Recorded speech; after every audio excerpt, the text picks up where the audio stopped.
Greetings once again, everyone, and welcome to this third session in this series, this portrait series of Sage. Welcome. And if you've newly hacked upon my channel, then please, if you like what you see and what you hear, hopefully, then please hit the subscribe button and the bell icon if you're more than interested, so that you can get notified of any future uploads. Do please like and share and comment by all means. So yes, to those of you who are my existing subscribers and followers, please say hi. So yeah, anyway, take it easy, enjoy, sit back, relax, and yeah, we continue with this piece. Right, where should I begin today? I'm gonna put some missing shadowy stuff on the top section there, just to bring this a little more into perspective and focus and what have you. So a nice dark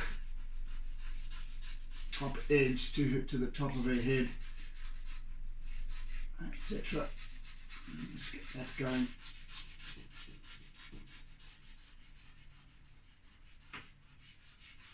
So yesterday, rather during the previous session, I should say, I'm always mixing the when I should be saying that, talking about this previous session, I'm saying yesterday and tomorrow and all these sort of things when it's irrelevant because you're watching whenever you're watching. So yeah, as I was saying in the previous session, I was focusing on just bringing up this the balance of light and shade to this piece, and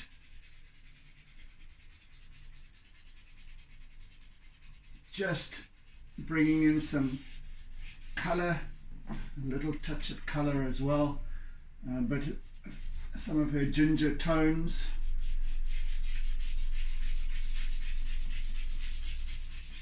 I just want to darken this a bit, yeah. Just get that going.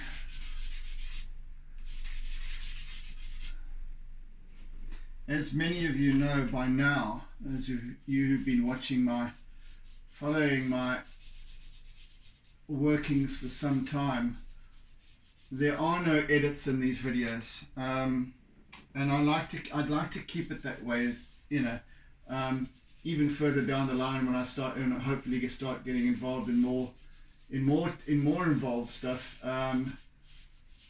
This is my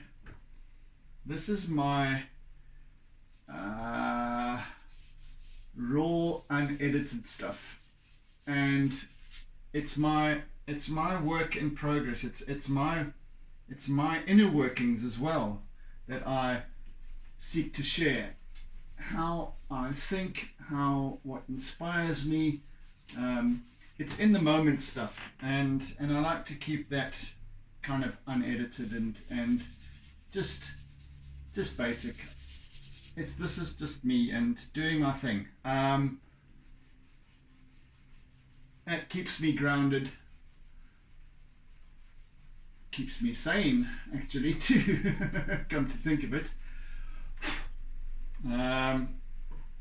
So yeah, I've come to very much value these sessions. I'm going to just use a brush quickly. Where is the brush? I can use this one. Just to take off some of this and lighten this somewhat up here. Yeah, so this is where I make my mistakes. This is where I have my successes. This is where I do my trial and error, trying new things. Yeah. So I haven't done many online portraits well, I haven't done any human portraits online yet. Perhaps I shall be doing so in due course. So it's only been KitKat and Sage so far, and Fynn is up next. Just taking off some of this charcoal, and a paintbrush is great for doing that. It just softens that a wee bit. I think I'll also just use this SpongeBob Minor, SpongeBob Junior tool, just to soften that a wee bit more. Blend a bit. It is darker down towards the left here. Right, that'll do for that. And just a little bit more over here. So now it just pulls the whole, especially the top side of this together, and get some definition going on the top of a head. Anyway, we're a long way from completion yet, so that was just bothering me a wee bit.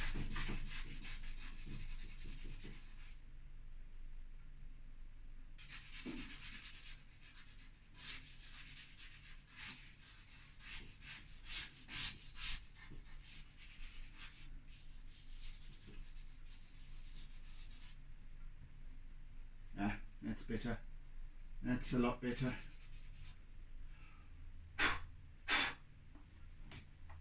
Right.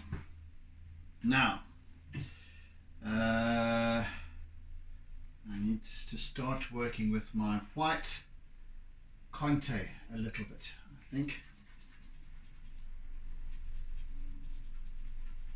So, as I've explained many times before, the Conte crayon is a lovely intermediary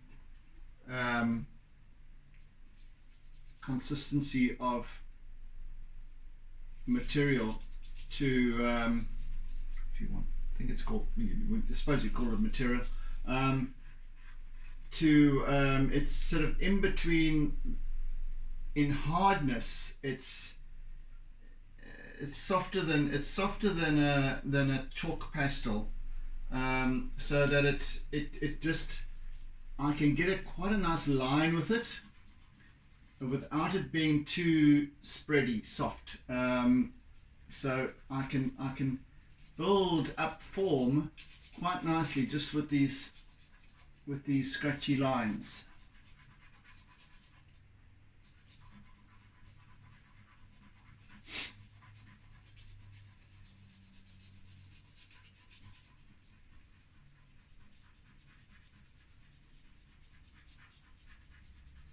Following the kind of form and the lay of her fur, how her fur kind of patterns in places and covers her face, and shortly I want to actually start working. Actually, I'm going to do that now. I want to start working a little bit on her nose. Get that going. Let's do that. So she's got this pinkish nose. Obviously, the color is tempered by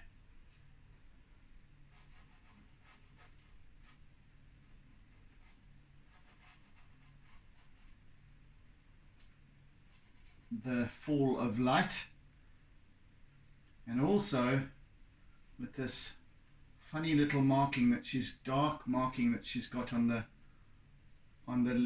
her left hand side of her nose.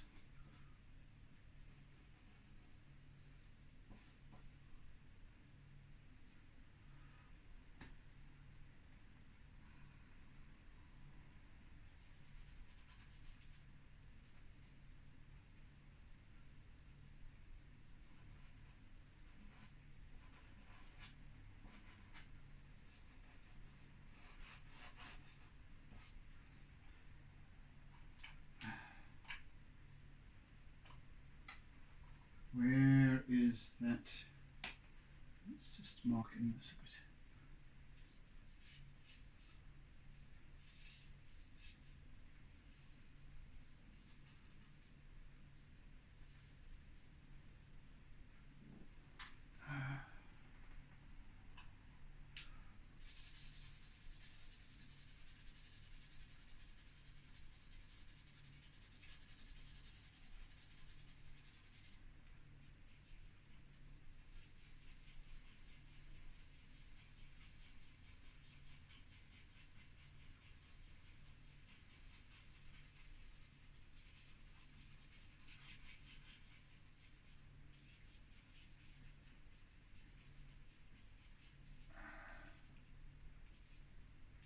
Quite a sweet little nose,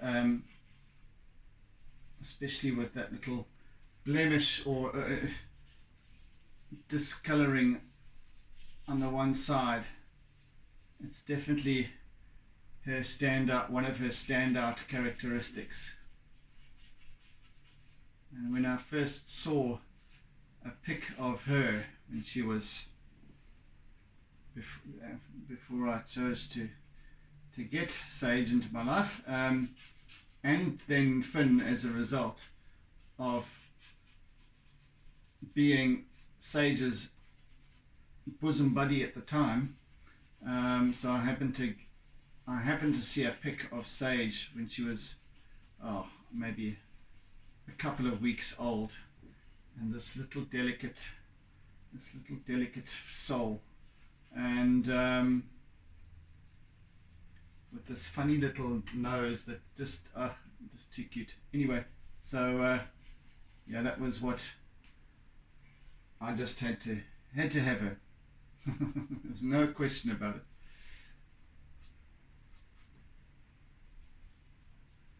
And she's still got that lovely little quirk of marking.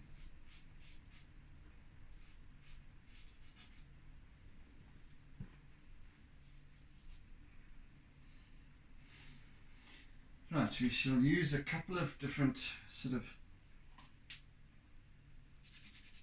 skin tone type of. She's got not quite pink, a little bit off pink, so it's a kind of a clay color, sort of just not terracotta quite, but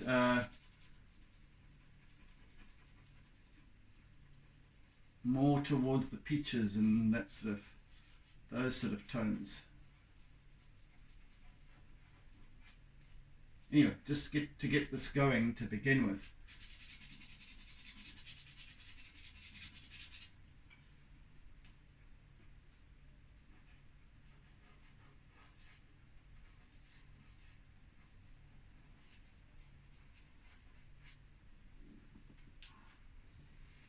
So as you can see, it slowly comes together. That's the color I was looking for there. Slowly comes together and slowly starts to make sense and takes, you know, even as I sit here, sometimes sit here and have my doubts. As I was explaining in the previous session, you know, she was looking a little bit like a monkey, like a vervet monkey, her face, and now just with an added touch of a couple of, you know, shadow up the top there behind her head. Now as I work on her nose, it starts to look more like her and less like a monkey, and a couple of little tweaks here and there. So that, as I was saying earlier, that, you know, this is all a kind of work in progress type of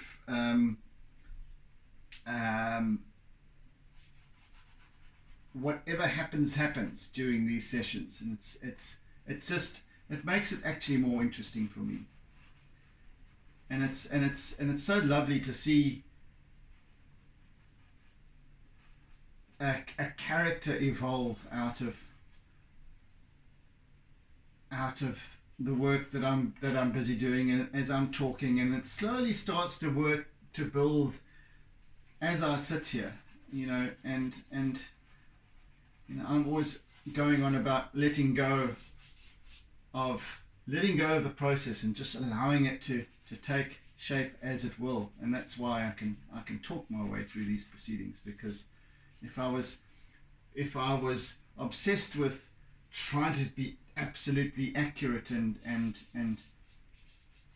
you know, focusing on being in control, I don't think it would come together quite as organically as they, or any of my pieces would come together quite as organically as they do, or at least as I feel they do. I don't know if you, as a viewer, as an observer, get that same feeling out of my work. Those of you who have been following me for some time.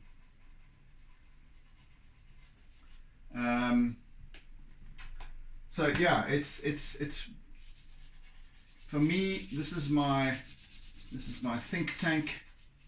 These sessions, that's why I call them my Artsy Musings, because I'm using these sessions to muse and to amuse.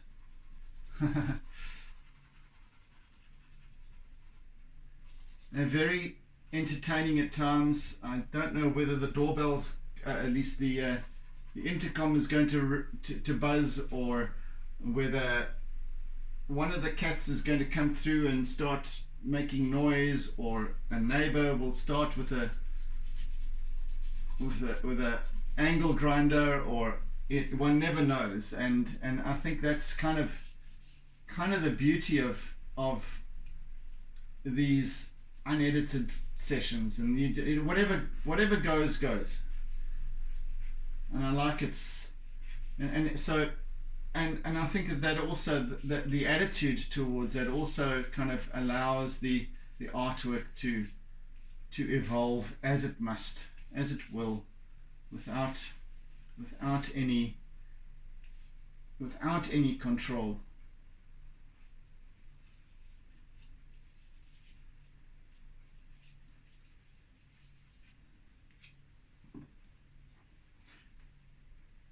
As I've said, I choose to work quite slowly, just methodically, just allowing it to come together. So there's no rush to try and complete an artwork like this in an hour or something like that. It probably could be done. It would be quite rough and rapid, but there's an asking for me to just allow these artworks to come together nice and slowly and progressively. Yeah, so lots of doodling, and I always remind you at the end of each session not to forget to doodle, because as I'm always going on about, it's so the importance of doodling and just allowing that natural expression to unfold. Doodling is an important thing, and it's actually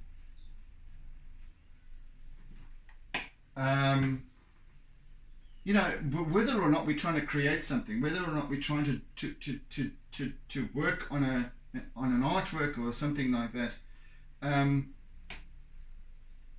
it's doodling is such a wonderfully, it's almost a meditative process that allows creativity to express in a natural way.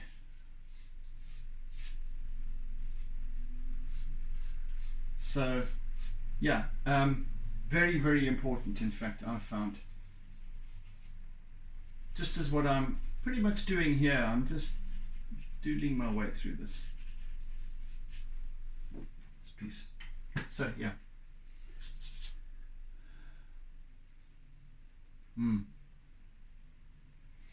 so we've got some more lovely. I'm so keen to start working on the eyes.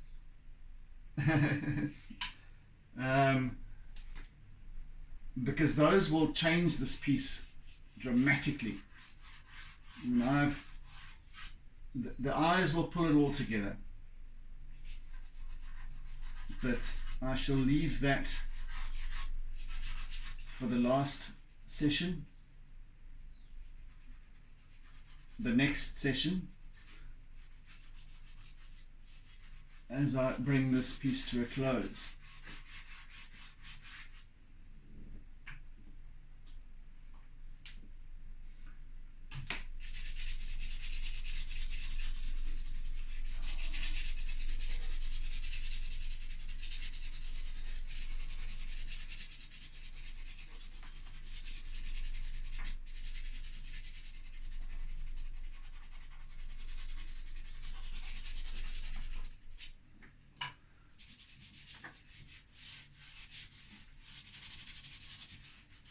Right, so she's got this lovely pinkness to the inside of her ear, and I'm going to be lightening that quite significantly.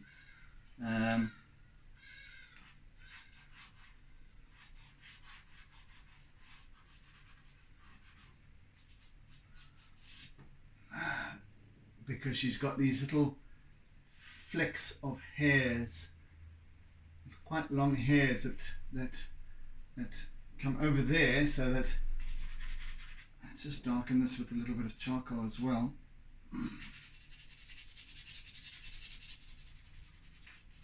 Yeah, so it evolves slowly, progressively, as it should.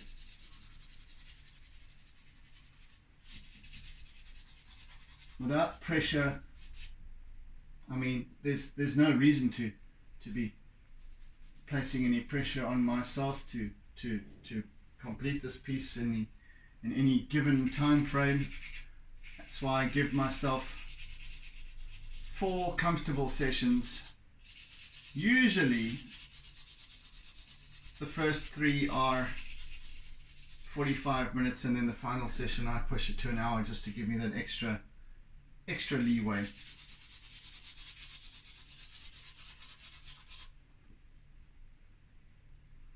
Right. Want to bring a little bit of the yellow here now as well, just to temper the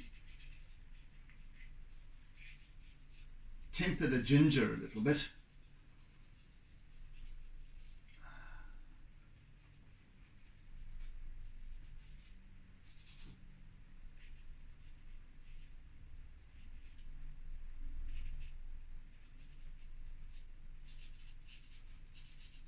So this is kind of a mustardy yellow.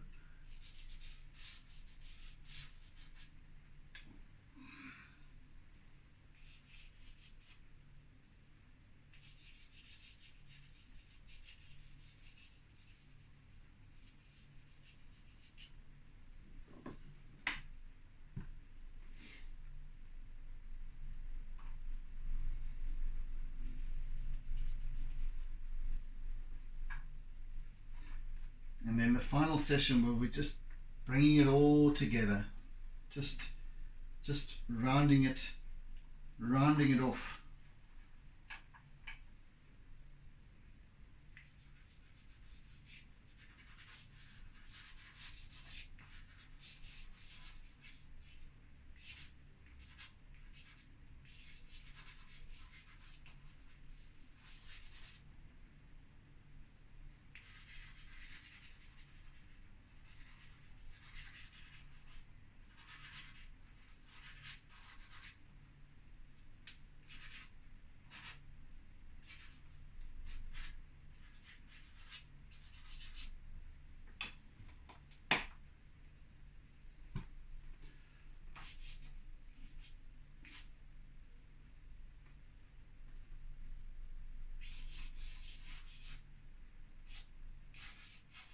So she's got this little ginger cap. I don't know if you managed to catch Sage when she came through, and if you managed to see what her markings are. So she's a calico. So in other words, she's got three different colorations. The majority of which is white, and then she's got this little ginger cap on her head, and then just behind the top of her head, she's got this little V of that sort of tabby, sort of cappuccino-y, yellowy with black stripes, and that also appears on the end of her tail, and then another little patch on her back, which is also part ginger. She's got a little patch. Her tail is part ginger, and then the tabby at the end, and then the bulk of her body is white.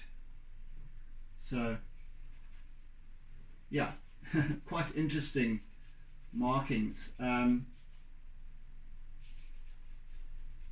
Very pretty, as I said.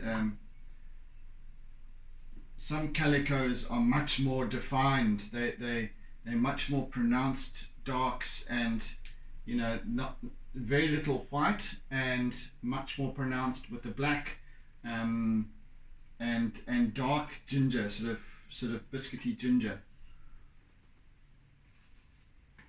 What's the color to use here?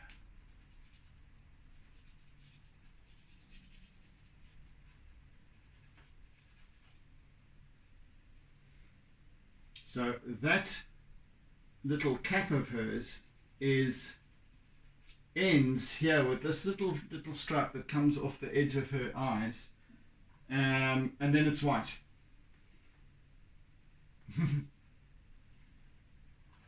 Yeah, so it's quite an interesting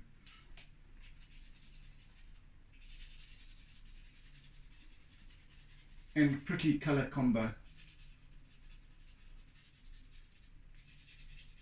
And the whiteness obviously makes her look very delicate. Well, what she is. She's a skinny little thing. By comparison to Fynn, who's black and chunky. Strong little body. Very chunky.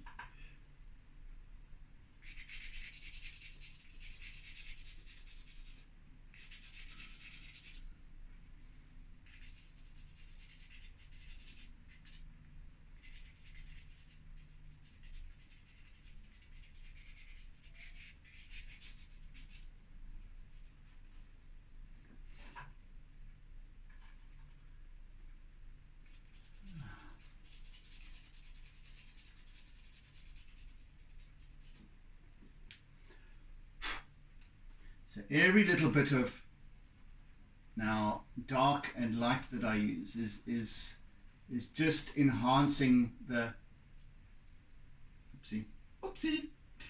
enhancing the definition.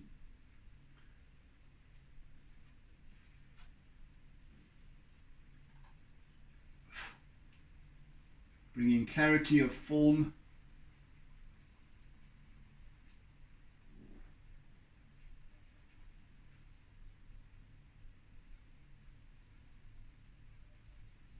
So I'm just working with my black Contour crayon here.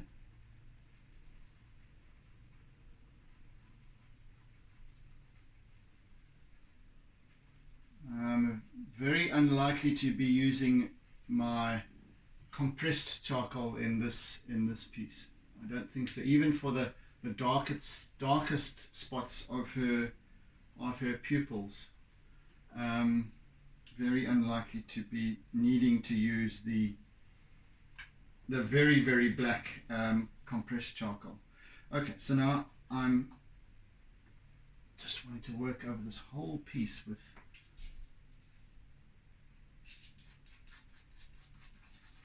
with my white Conte.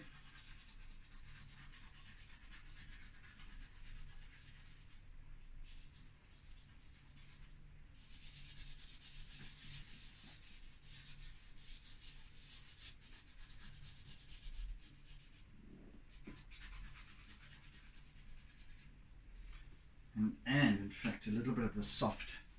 Now I can start working in the soft white pastel.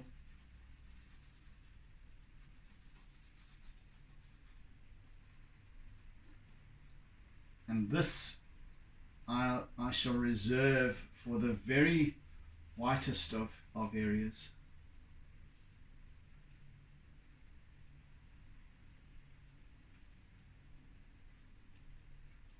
So bright, so reflective is her fur.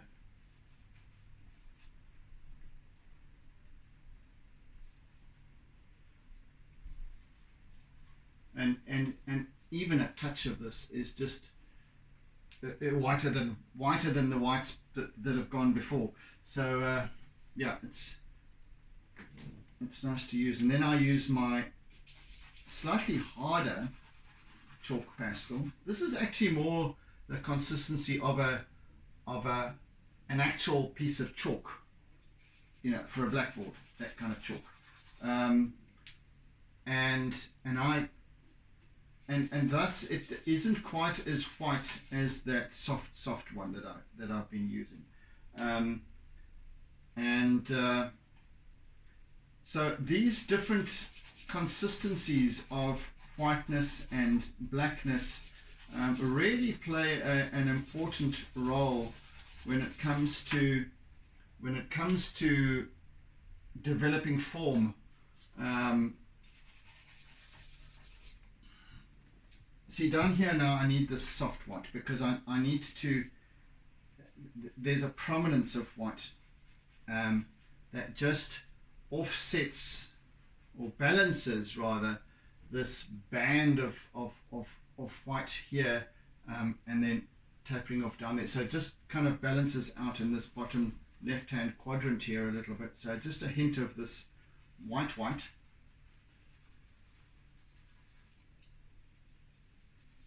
A little bit over here.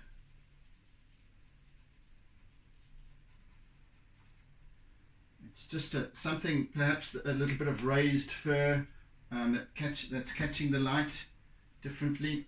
I just want to use my eraser now.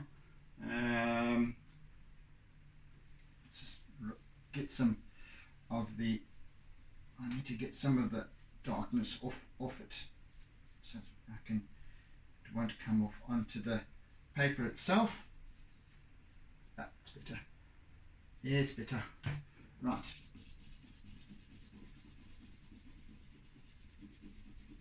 Just now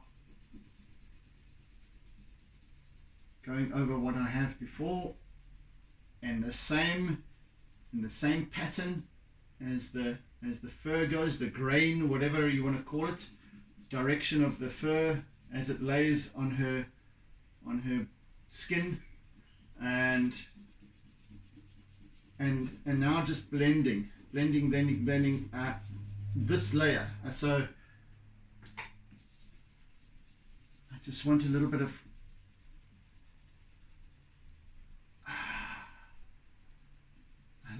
blending just to get these, and it gives it these nice little flecks as well of dark, of light.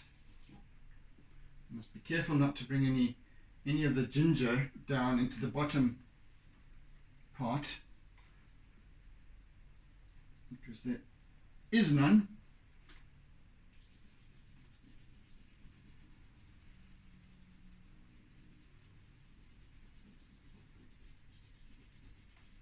And it also just, using the eraser just also alters the graphic quality of the artwork.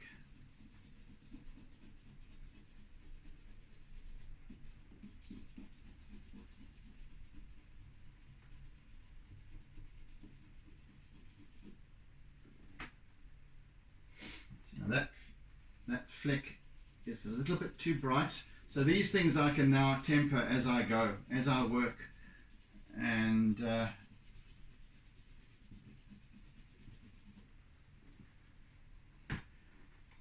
as I've said previously, I use, even with the eraser, so I can use the base color of the paper itself, as you'll see there, I can use it to my advantage to play with when it comes to the balance of tone. So I can create these little flicks that go right through to the paper. If I can want to build up a little bit of, not highlight quite so much as a lighter, perhaps a reflected, off a reflected surface.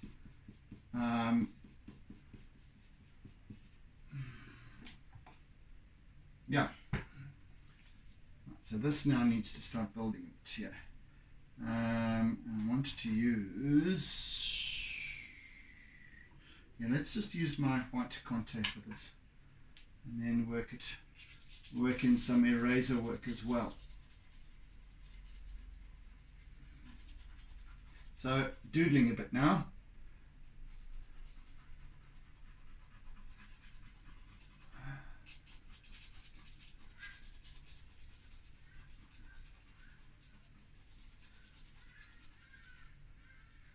You can hear the hardy-dars.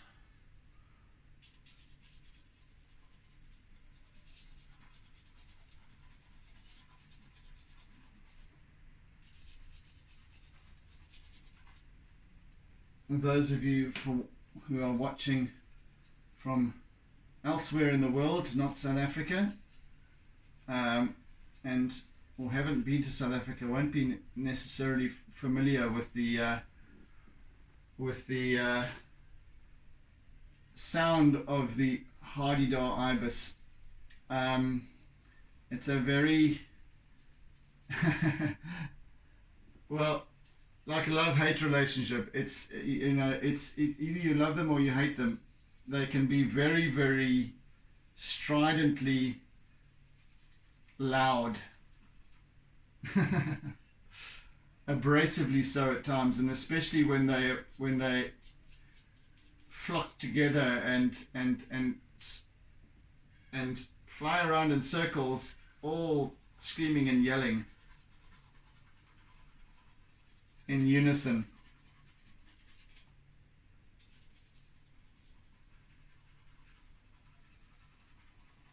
But it's such a typical and flavoursome sound, South African, almost uniquely, I'd say. It's you know, I guess you do find them in other parts of the southern African region, but for us it's a way of life thing almost. That sound of let me play you the song of my people type of rude awakening stuff.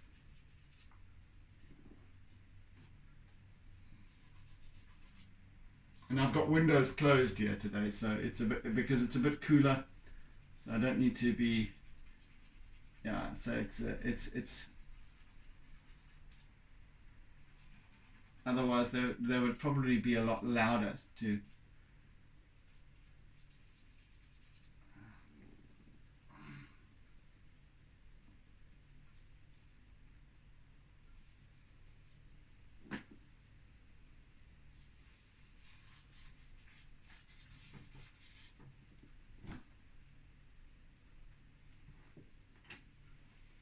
Yeah, her face just sort of bleeds off the side of the subject area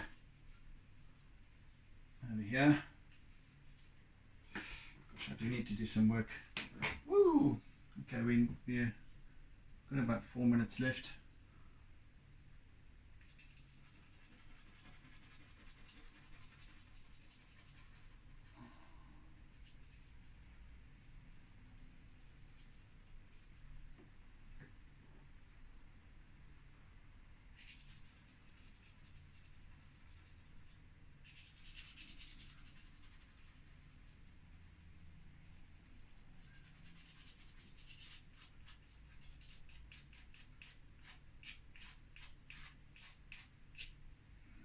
Just start to hint at these little hairs that I was talking about in her ear, white hairs, and then we got this, and the pinkness of her ear. of her skin.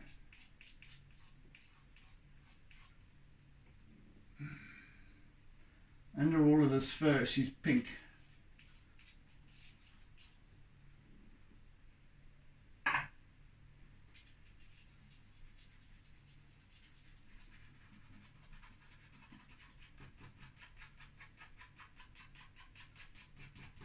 Right, I think I shall use my eraser once more here. Get some of this directional flow on the go. I can work that up in the final session a bit more.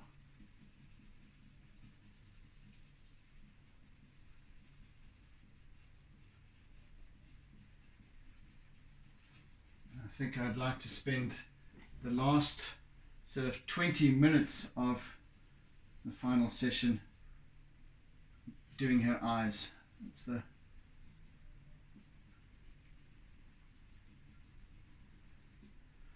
That will be the defining factor for this artwork.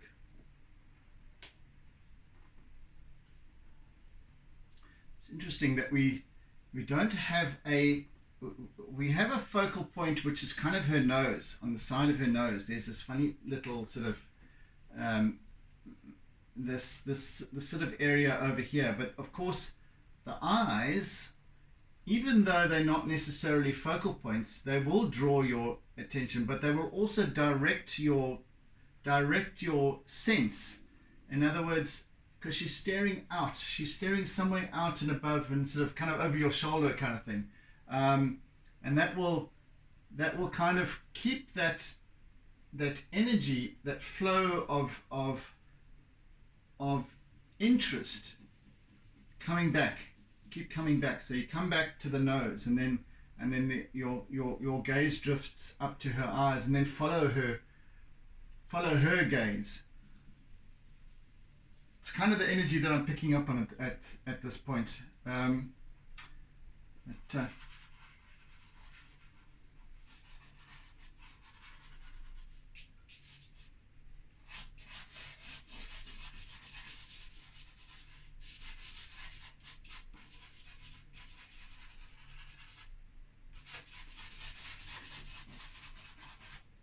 Yeah, I think that'll do for today, for the session.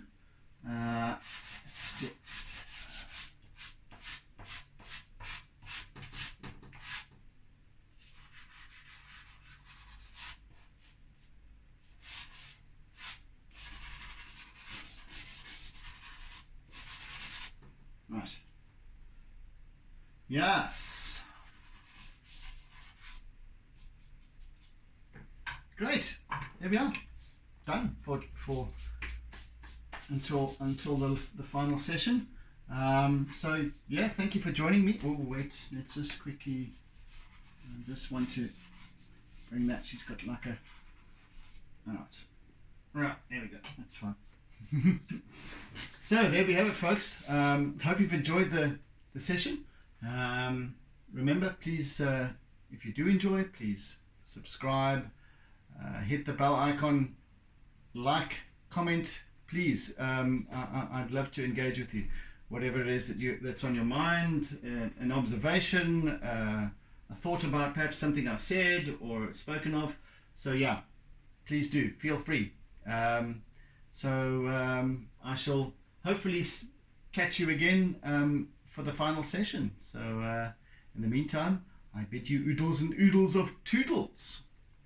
And catch you again next time, folks. So in the meantime, be good, be kind, be gentle, be caring, be loving, etc., etc. Yeah.